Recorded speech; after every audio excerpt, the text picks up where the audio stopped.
Hey everyone, welcome to Good Morning Mom, the podcast where morning is still mothering.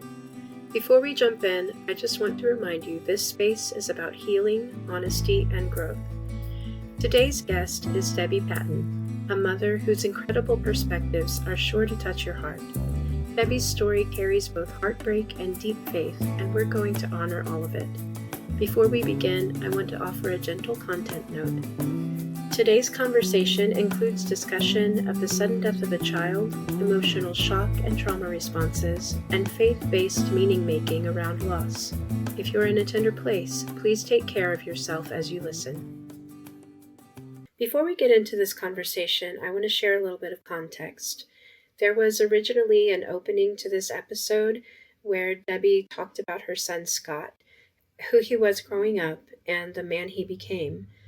Unfortunately, that portion of the recording was lost, but I don't want to move forward without honoring him.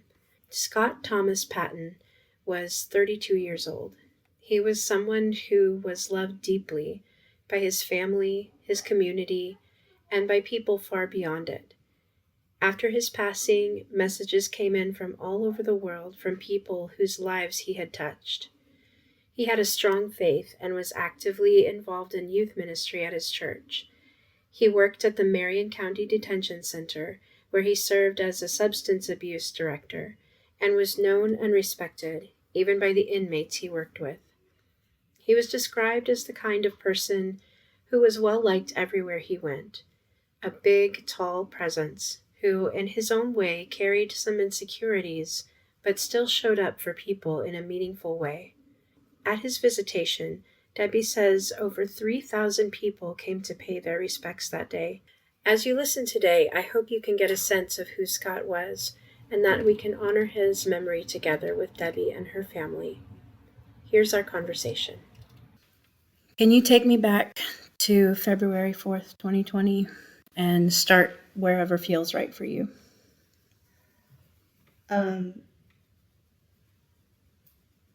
Tom, the guy that I'm a caregiver for, at the time he wasn't dealing with the Lexington group of VA. He was going to Nashville for his VA treatment. And so we had gone to Hopkinsville, where he had lived before, and spending the night there and doing all the errands that he needed doing, going to the hospital, and then going to be coming back the next day. And I got a phone call the next morning of the 4th. We'd gone down on the 3rd, and on the 4th, I got a phone call from my daughter, and she's screaming and saying, Mama, something's going on with Scott. I don't know what it is. I can't get him back on the phone. And I'm like, slow down and just tell me what's going on. And she said, I was on the phone with Scott. He always would set his phone up on the dash in a little holder, and she would FaceTime, and Kelly never shuts up. She talks incessantly. So you didn't have to do anything to talk with Kelly. You just had to, every now and then, utter a sound. Okay. Right. And so they were talking, she was talking, he was mumbling, and all of a sudden, he said, oh my God. And the phone went dead. And she called me and she said, something's happened, Mama. I don't know what, but I've got to go. And she hung up. And I just started praying.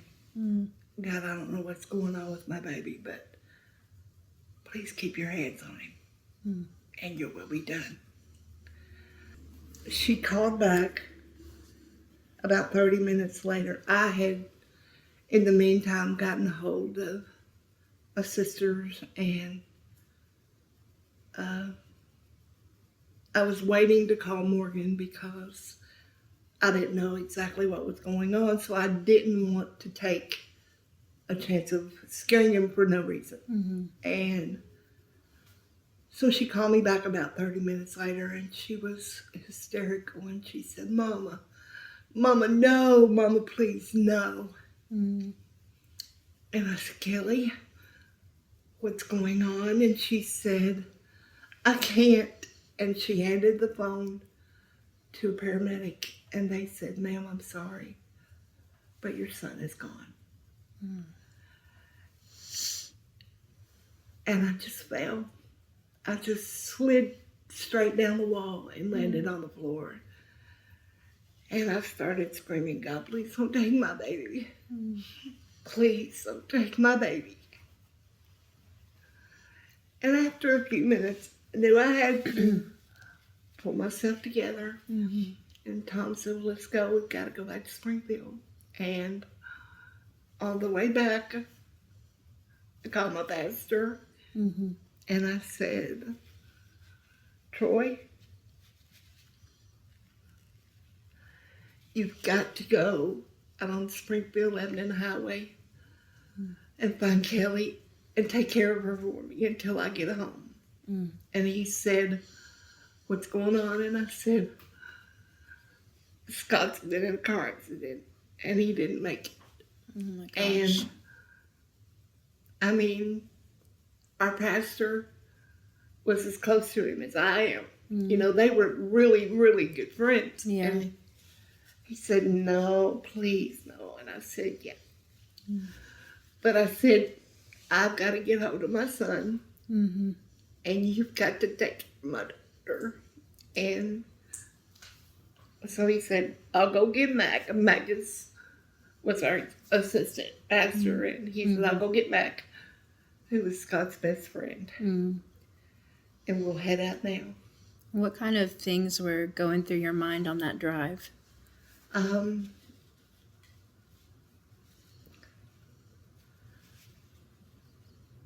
That I was his mom.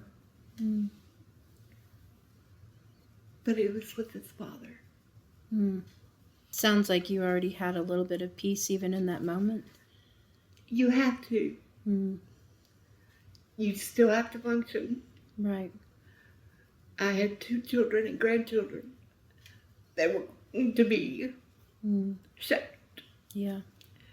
So I knew that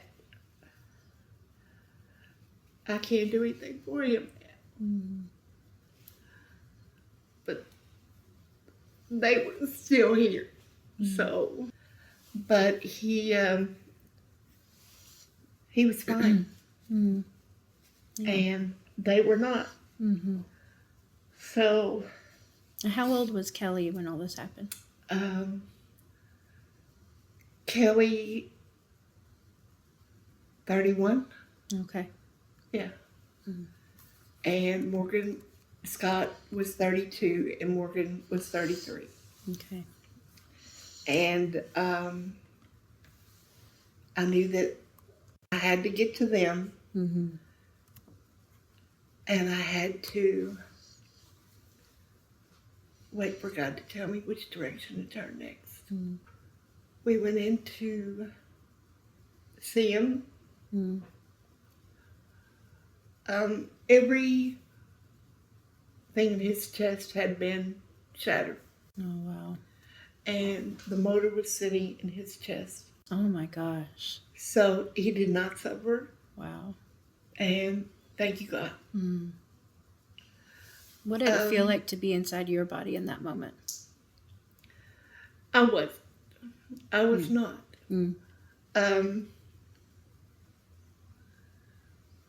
It's like sitting in a 3D movie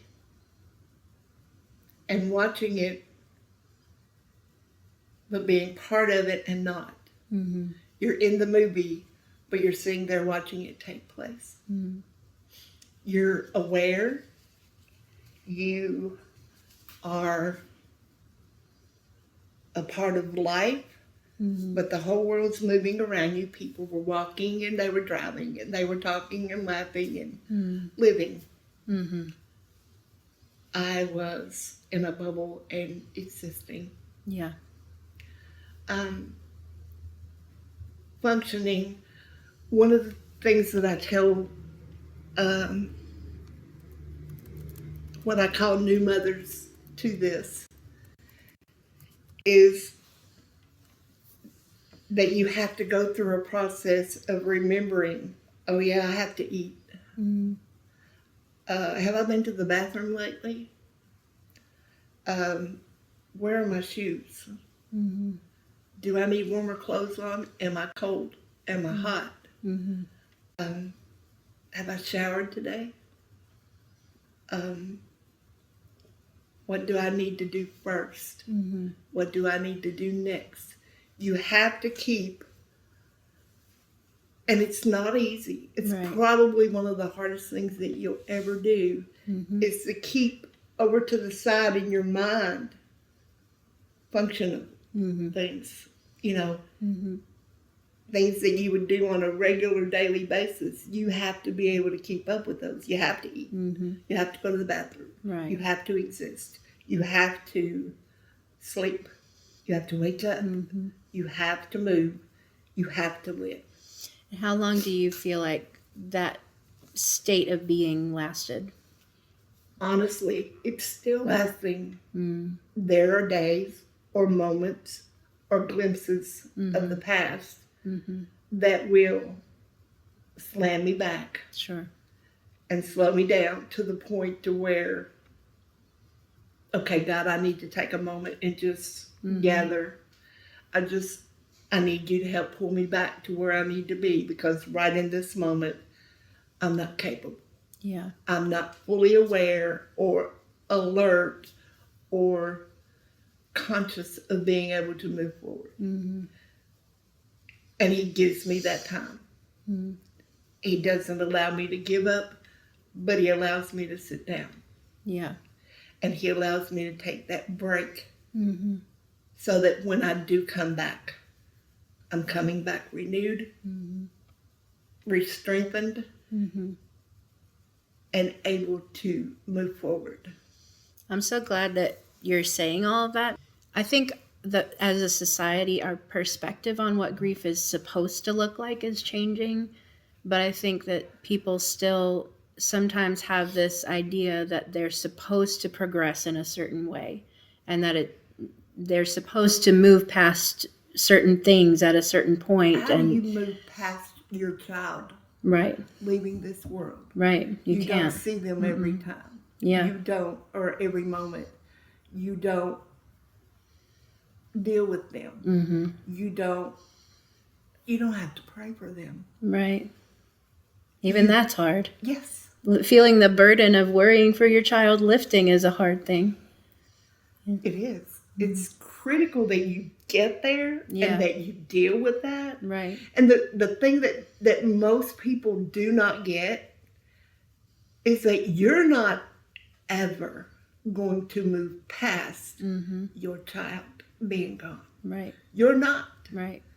It gets somewhat easier at times, Mm-hmm. but it gets harder too. Yeah. And you have to, the person that I was the day that Scott Patten left this world is no longer here. Right. I have become a totally different person. Mm-hmm. I don't look at things the same. I don't react the same. I'm stronger, and I'm stronger in my weakness. Mm-hmm. And I think it's okay to be weak. Absolutely. It's not okay to live there Mm-hmm. and dwell there, Yeah. but it's okay to fall down Yes. as long as you learn how to get back up. Mm-hmm. And I'll tell you this. I consider the day that Scott died to be one of the biggest blessings I've ever received in my lifetime. Mm. And, people look at me really weird when I say that. I understand that. Because they're like, well, that makes absolutely no sense. Yeah. And if you haven't walked it, Mm-hmm. it doesn't. It Yeah. makes no sense. Right. But here's the thing. He could have lived as a vegetable. Mm-hmm.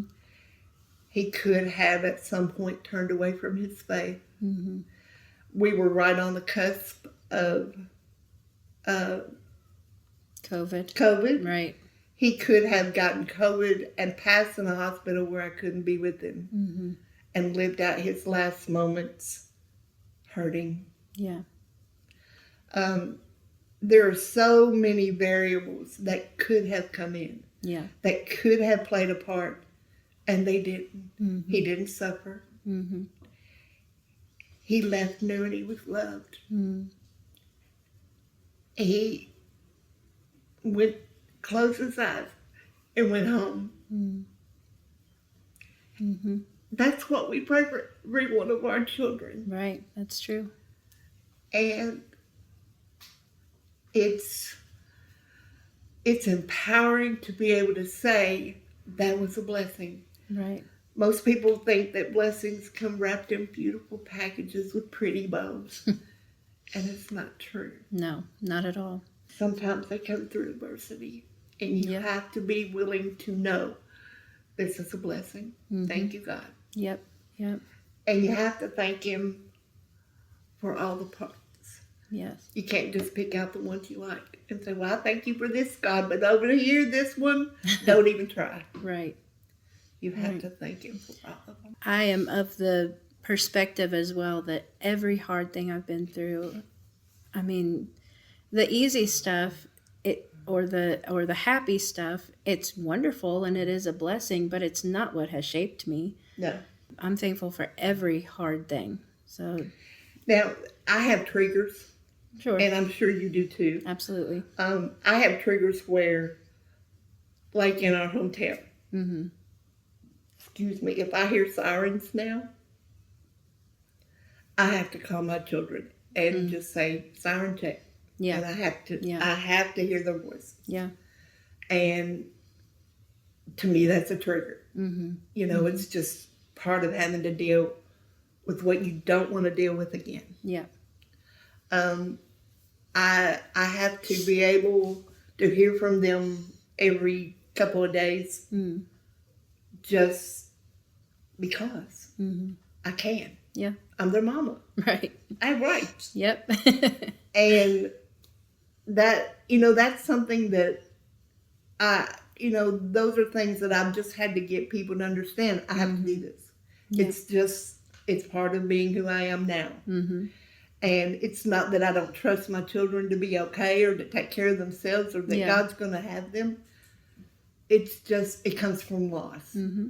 You don't recognize what it is until you lose someone. Mm-hmm. And then you get, a crash course and this is how I live now. Right. And that evolves daily. Mm-hmm. There are days, that we'll be sitting having a family dinner and we'll talk about Scott and, well, I remember when he did this and I remember when we did this and do you remember when we had this and this was, and those are good. Yeah. And I like having people talk about him to me. Right. It keeps it fresh. Mm-hmm. It keeps it new. It keeps it open and honest in my heart. Mm-hmm. There are a lot of people that won't talk about him now because they think it's going to hurt. Yeah. Yeah. You know what? There are some hurts that are good for you. Definitely. And that's one of them. Yeah. You need to hurt enough to be able to remember. Mm-hmm. Yeah, I get that all the time. Whenever anybody finds out that I've lost my child, their immediate response is, oh, I'm sorry, maybe you don't want to talk about this. No. And my response is, no, I absolutely want to talk about this. I want to share with you who she was and the blessing that she was. Them to be important in the present. As much now as they were then. Right. And that's vital. Mm-hmm. Hi friends, I want to pause here for just a moment and share something with you before we continue. This isn't part of the conversation we recorded, but it is something that's important for what we're building here on Good Morning Mom. I'm sending every guest a small comfort kit, a tangible reminder that they are seen, supported, and not alone in their grief. And I've opened up a way for listeners to be part of that. If this conversation is touching you, or if you simply want to help make something like that possible, you can do that through the podcast. You'll find the link in the show notes if you'd like to sponsor a kit or contribute in any way. And now, we're going to get right back into the conversation. All right. So, just have a couple more questions about the first few days of grief. Can you tell me, what did people around you expect from you that you couldn't give yet?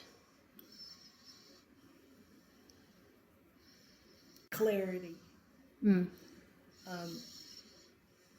They expected that I would be able to enunciate and describe how I was feeling and what was going on inside me and how he died and, all the details. And life's not in the details. Right. It's in the beginning and the end. It's the stuff that's in the middle. It's just there to muck it up. Yeah. And on the 3rd, he was here, and on the 4th, he's gone. Scott was a substance abuse director at the county jail in Lebanon, which is 10 miles from where we live. And he was very well liked there. He was very well loved there. And, our church just, they adored him. And friends that he'd grown up with were just, everyone was shocked. Everyone they needed attention. They needed something. Answers. Yeah. Yeah. They needed justification that Sure. I was going to be okay with dealing with this. Yeah. I was, but I couldn't say that.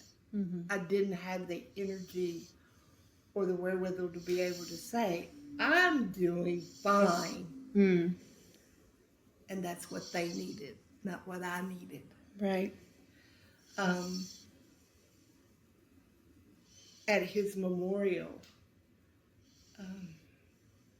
we had his memorial on the 7th. I stood at the front of our church for 4 hours. There were over 3,000 people. Oh my gosh. That went through there. Wow. That wanted to shake my hand or tell me how much they cared about him. Wow. They needed that. Yeah. I needed that. I didn't even know that at the time, but I needed that. Yeah. It was the longest 4 hours of my life, being able to stand there and, be gracious and kind. And, Right. I'm a sarcastic woman. And I live by sarcasm. Sometimes it's a protective shield, and sometimes it's just because I don't want to deal with stupid people. Right. I mean, that's just what it really is. Yeah. And I had to be gracious and kind and considerate and loving in a moment when I wanted to go, no. Yeah. I'm mad. But I had to take that to the right place. And I had to be able to get to a point where I had enough silence and enough space to be able to go, God, I'm mad. I'm mad. Why my son? Yeah. Why not me? And that was a hard thing to get to and to be able to deal with. Yeah. I wanted to be angry. Yeah. And there was nothing wrong with that. At the time, I felt guilty. Right. And I felt justified. And I felt like a walking time bomb. Yeah. But it was necessary. I can see that now. At the time, I was just like, I'm just really mad. Yeah. And I know I need to tell you this, but I don't want to tell you this, and I don't want to deal with it right now, but I know I have to deal with it right now. And God, please help me. Because I cannot do this alone. He's a very gracious God. When you're walking through this journey, you have to give yourself permission to see it in all of its avenues. Yeah. It's going to be a hard process, but it's important. people don't get that you walk through every single thing you never thought you'd have to walk through. Yeah. You don't anticipate this. You No. don't sit there and go, oh, well, I knew at some point in my life I was going to have to deal with this. You don't do that. Right. But it's vital that at some point you get that, and you don't have to ask for forgiveness. It's okay to hurt. Absolutely.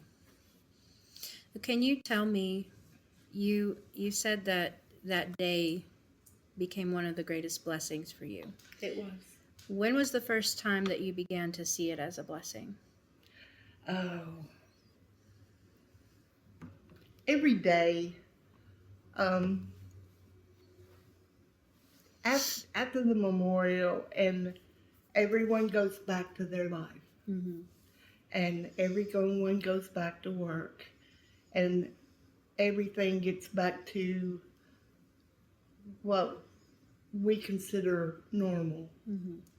My normal's gone. Right. And it was never going to be the same. Right. That is... First thing I had to do was come to grips with the fact that I'm evolving toward my new normal. Yeah. I'm becoming who I am in this moment, in this time. And that's okay. But I had to learn. I went on a journey, and daily I was learning things that I didn't want to have to learn. Right. But one of the things you have to stop and God had to get through to me with is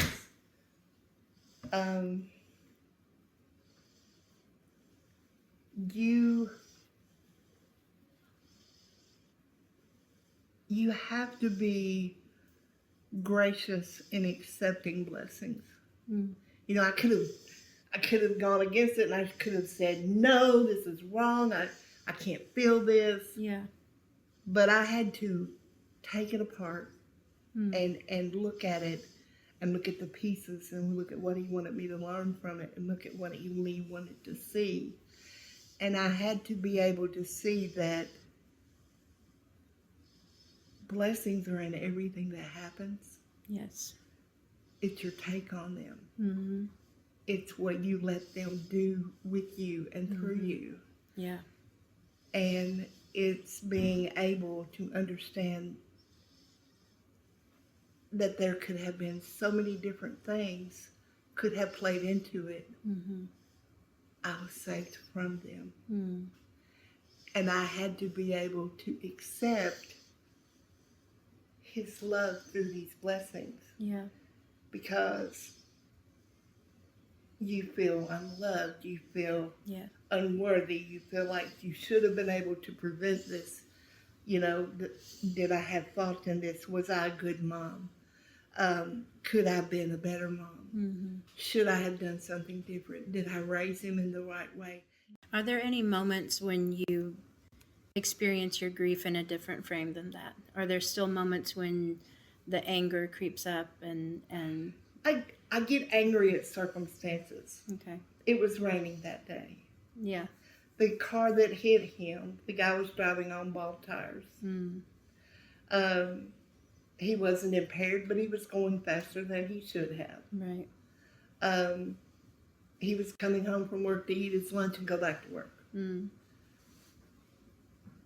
He sideswiped one car and then spun around and hit Scott head on. Scott knew it was happening. He saw it. He tapped his brakes one time. The guy behind him said it could only have been for a moment. And it was done. That hits you hard when you hear it. Yeah. But it gives you peace when you realize that one moment was all the time he had to hurt. Yeah. And it was done. Yeah. So, I mean, as far as having anger and bitterness, I had to give that to God. Yeah. as soon, because I started to accept that, and I started to allow Satan to drop those little tidbits in my heart and in my mind, Yeah. you know, and I had to go, not today, Satan. Every day there for a while. I had to go, no, we ain't going there. Right. You want to play on pity pat with somebody, go find somebody else, because I'm not the one. I mean, I would have full conversations by myself, with myself, in the middle of my house. I would walk through the house. When my children were little, you know how you always get this, who did this? Yeah. Not me. Yeah. And I would go through the house and I would say, well, not me. I'd like for you to get out of my house now so that nothing else goes wrong. Not me. You don't live here. You need to go. And my kids just thought that was the funniest thing they ever saw. Right. When I got older and this all took place, I reminded myself of doing not me. Because I would have to stop and say, Satan, we're not doing this today. You get out of my house. You get out of my thoughts. You get out of my mind. Jesus, take over. Because I have God standing behind me, in me, through me, and before me. Amen. I don't need you. So get out. I think you now I don't go through that because I gave that to God and He took that and ran with it. Yeah. In your story that you sent to me, you mentioned embracing a new you. What has changed in you since Scott's death? I have always been pretty much large and in charge in my entire family. I'm the oldest child. Okay. I was raised by a single mom. I had 3 younger sisters. And to this day, you know, they still come to me and I'm supposed to solve the whole world's problems. I'm supposed to have all the answers, know what to do, when to do it, how to do it, because we're doing it. Yeah. And I will always accepted that role and carried it and dealt with it. I don't do that as much anymore. Yeah. Now, my first question is, well, what do you think? How do you think you could handle this? Have you prayed about it? Have you taken it to God? Yeah. Because if you haven't, there's no need talking to me. I don't know what to do. It sounds like a release of control. It is. Yeah. I don't have all the answers, but I know where to get them. Right. And I know if I don't take it to God, it ain't going nowhere. Is there anything that grief has taught you about yourself that you didn't expect? Yes. That I have vulnerableness. That, you know, when I was growing up, in the back of my mind, something that always kept going through my mind is, and this was from being a very young child into my adult. I kept going through thinking, you know, that I need to write a book about the me nobody sees. Yeah. And I didn't know why.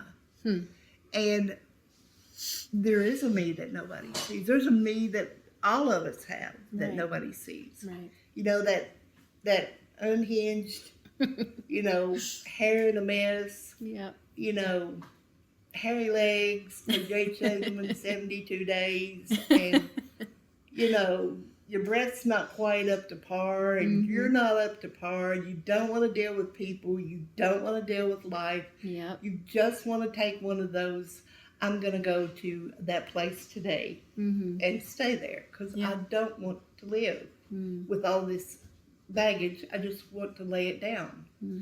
And you have to be vulnerable with yourself. And vulnerability has never been my strong suit. I didn't allow me to be vulnerable. Because, why? Why would I? And that would make me weak. And honestly, to be honest with you, I never knew of anyone that was strong enough or willing to pick me back up. So if I'm vulnerable and I let go, other than God, who's going to pick me up? Yeah. And I had to come to a place in myself when I allowed me to be vulnerable. Mm-hmm. God knew what my vulnerabilities Mm-hmm. were. He knew me inside out. Yeah. But there are times you have to give yourself permission Mm-hmm. to let down and let go. If you could sit with another parent in the early days of loss, what would you want them to know? A lot of people would tell you, if they don't understand and they haven't been there, Mm-hmm. that this too will pass. Right. I want them to know it won't. Mm. It's not ever going away. Right. You're not ever going to stop dealing with it in the smallest, tiniest mustard seed form Mm-hmm. to the big, full-blown, I'm losing it today form. Mm-hmm. Mm-hmm. There are going to be moments you walk through every step. Definitely. Yeah, I think experiencing grief is far more about integration than it is of letting go of it. You know, and you have to be capable of saying, I need to call someone because I just need to talk. Yeah. You've taken it to God, but Mm-hmm. sometimes you have to be able to open up to another person who can look at you Mm-hmm. and can see where you are. Mm-hmm. God's got it, Yeah. and you don't need them to fix it. Yeah. But sometimes you just need to vent. Mm-hmm. You need to open all of you up, even those little corners you want to hide. Mm-hmm. And you need to say, I'm hurting. Mm-hmm. I hurt. I ache. Yeah. I haven't seen my child in this many days. Mm-hmm. I haven't seen his face. Mm-hmm. I haven't heard him come through the door going, Mi madre, what are you doing? You know, and those are critical points. Mm. Those are things you need to understand. You're going to deal with them. Yeah. You got to learn how to deal with them the best way that serves your purposes. Mm. You're not that same person. You're never going to be again. Yeah. And you have to make peace with that. You have to make peace with, this is who I am. Mm-hmm. In this moment, this Mm-hmm. is who I am. Mm-hmm. And I'm fine. I'm okay. Yeah. What would you say to someone who feels like their life is over after losing a child? You haven't turned to Jesus. Mm. And if you don't find Jesus, you're not going to find closure. Yeah. You're not going to find development. Mm. You're not going to learn how to be all you can be. Mm-hmm. I look at it like this. Scott is gone. But I now have a responsibility to live for both of us Mm. in the best way I can. Yeah. And if that means sitting down and talking to a kid that he loved on and worshiped to, or talk to about God, Mm-hmm. or if it means talking to one of his friends that hasn't seen him in a long time. And Yeah. it's just, there were people who contacted me from all over the world. Mm. He had been to, Wow. numerous passions, and, Okay. he had dealt with a lot of people. And there were people who contacted me from Switzerland and Sweden and Portugal and Spain Oh, my and goodness. Germany, and they were like, he had a presence, Yeah. It and you sounds could like it. feel God in him. Mm. And I still hear from some of them. Mm. The inmates that he dealt with at the jail, Mm-hmm. I still hear from some of them periodically. Wow. And they're like, we were just thinking about Mr. Patten today, and I just wanted you to know he was an upright, upstanding individual that I really respected. Mm. He made an impact. Our youth were doing, they were going through a presentation type, I don't know what you want to call it. It was a study, and Okay. it was called Making an Impact. Mm. And right at the beginning of the study, Mhm. Scott passed. Oh, wow. And I think that made probably one of the biggest impacts I'm sure it on did. them. Yeah, I'm sure it did. There were kids, teenagers, that were so devastated, they ended up going to, God with it and developed a relationship with him and got saved. Wow. He has at least 4 kids that I know of who have been born since he passed. They have been named after him. Oh my goodness. He's been in 4 weddings that I know of with his picture sitting on a stand. Wow. Because he was supposed to be the best man, or one of the ring bearer, or one of the, what do you call them? Groomsmen. Yeah. But he had such a vital impact on those people. They wanted him in their wedding, and he was. He sounds like a really amazing man. He was. He was a good kid. Yeah. Now, he could be just as goofy as the next one. But he was not goofy. Yeah. What do you want Scott's memory to mean in your life moving forward? That number one, he knew where his faith was. I want people to know that he wasn't perfect. He didn't try to be. But he tried to be influential for God. How do you carry him with you today in your everyday life? Well, he's on my phone. Okay. He is my screensaver.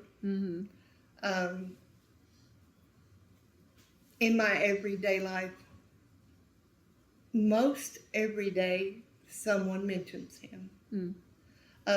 There have been a couple of people that have been like, well, he's gone. He's been gone for a few years now. You need to move on.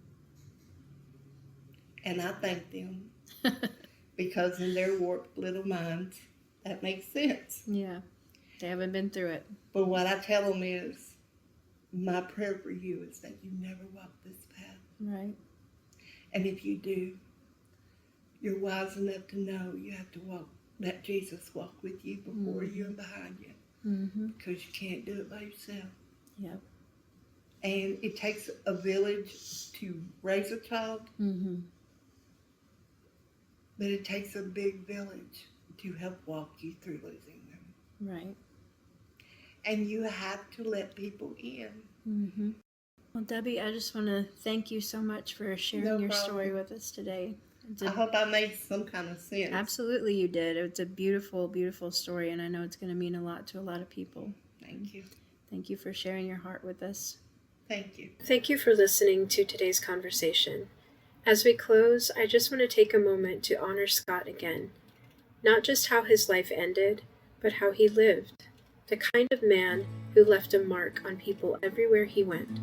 The kind of man whose absence is deeply felt, because his presence was so meaningful.